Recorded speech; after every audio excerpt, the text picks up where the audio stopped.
10 ఏళ్ల నవ్యాంధ్ర నాలుగోసారి సీఎంగా బాధ్యతలు తన అనుభవంతో ఏపీ ప్రజల ఆకాంక్షలకు అనుగుణంగా పనిచేసేందుకు 2 లక్ష్యాలతో ముందుకు వెళ్తున్నారు సీఎం చంద్రబాబు. నవ్యాంధ్రలో మూడో సీఎంగా బాధ్యతలు చేపట్టిన ఆయన పోలవరం పూర్తి చేయడంతో అమరావతిని ప్రజల రాజధానిగా మార్చేందుకు వడివడిగా అడుగులు వేస్తున్నారు. నిన్న పోలవరం సందర్శించిన బాబు 4 ఏళ్లలో ప్రాజెక్టును పూర్తి చేస్తామని ప్రకటించారు. స్పీడ్ పెంచిన నవ్యాంధ్ర రథసారథి. ఓవైపు పోలవరం, మరోవైపు అమరావతి. ప్రధాన ఎజెండాతో పనుల్లో పరుగులు. గతంలో అధికారం ఓ లెక్క, ఈసారి దక్కిన అధికారం మాత్రం పెద్ద బాధ్యత. ఇది చంద్రబాబు వ్యాఖ్యల్లోని మాట. దేశ విదేశాల్లో ఉన్నవాళ్లు, కూలీ పనులు చేసుకునేవాళ్లు సొంత డబ్బులు పెట్టుకుని వచ్చి ఓట్లు వేశారు. వారి పట్టుదలే ఎన్డీఏ కూటమికి తిరుగులేని విజయాన్ని అందించింది. వాళ్లందరి నమ్మకం నిలబెట్టడమే ముఖ్యమంటూ బాధ్యతలు చేపట్టిన వెంటనే పోలవరం, అమరావతి పనులను స్పీడప్ చేసే పనిలో పడ్డారు చంద్రబాబు.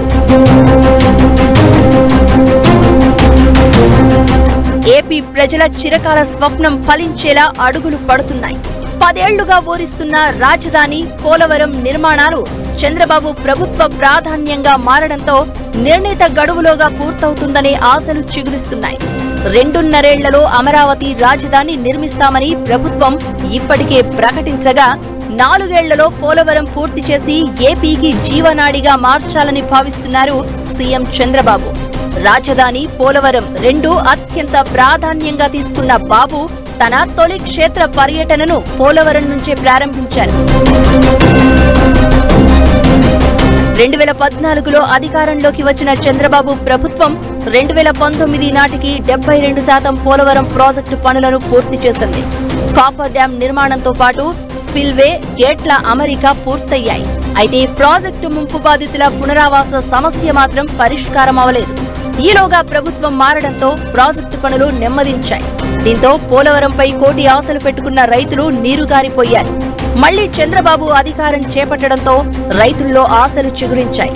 పోలవరం పూర్తయితే ఏపీలో సాగునీటి సమస్య 90% పరిష్కారమైనట్లే. విశాఖ నగరానికి శాశ్వతంగా తాగునీటి సమస్య పరిష్కారమవుతుంది. దీంతో పోలవరం ఏపీ జీవనాడిగా మారింది. అందుకే చంద్రబాబు ప్రభుత్వం పోలవరాన్ని తొలి ప్రాధాన్యంగా తీసుకుని పనులు పరుగులు తీయించాలని నిర్ణయించింది. ఈ ఏడాది మే చివరి నాటికి ఓవరాల్ గా 49.79% పనులు పూర్తయ్యాయని అధికారులు ఓ రిపోర్ట్ ఇచ్చారు. హెడ్ వర్క్స్ పనులు 73%, రైట్ మెయిన్ కెనాల్ పనులు 93% పూర్తయ్యాయి. ప్రధాన ఎడమ కాలువ పనులు సైతం 73% పూర్తి చేశారు. భూ సేకరణ, పునరావాసం మాత్రం 22.55% పూర్తయింది. స్పిల్వే, రేడియల్ గేట్ల పనులతో పాటు ఎగువ, దిగువ కాపర్ డ్యాం పనులు ఇప్పటికే పూర్తయ్యాయి. ఎర్త్కమ్ రాక్ ఫీల్డ్ డ్యాం పనులు ఇంకా కొనసాగుతున్నాయి. అంతేకాకుండా గ్యాప్ 1కు సంబంధించి డయాఫ్రామ్ వాల్ నిర్మాణం పూర్తి కాగా ప్రస్తుతం నేలను గట్టిపరిచే పనులు జరుగుతున్నాయి. గ్యాప్ 2కు సంబంధించి నేలను గట్టిపరిచే పనులు జరుగుతున్నాయని, డయాఫ్రామ్ వాల్ రిపేర్ల పనులు మొదలయ్యాయని అధికారులు స్పష్టం చేశారు. గ్యాప్ 3కి సంబంధించి కాంక్రీట్ డ్యాం నిర్మాణం పనులు ఇప్పటికే పూర్తయ్యాయి. స్పీడ్ ఛానల్ కు సంబంధించిన పనులు 88% పూర్తి కాగా అప్రోచ్ ఛానల్ 79% పూర్తయింది. పైలట్ ఛానల్ పనులు మాత్రం 48% జరిగాయి. రైట్ అండ్ లెఫ్ట్ కనెక్టివిటీస్ కి సంబంధించి 68% పనులు పూర్తయ్యాయి. దీంతో పెండింగ్ పనులు పూర్తికి కంకణం కట్టుకున్నారు సీఎం చంద్రబాబు.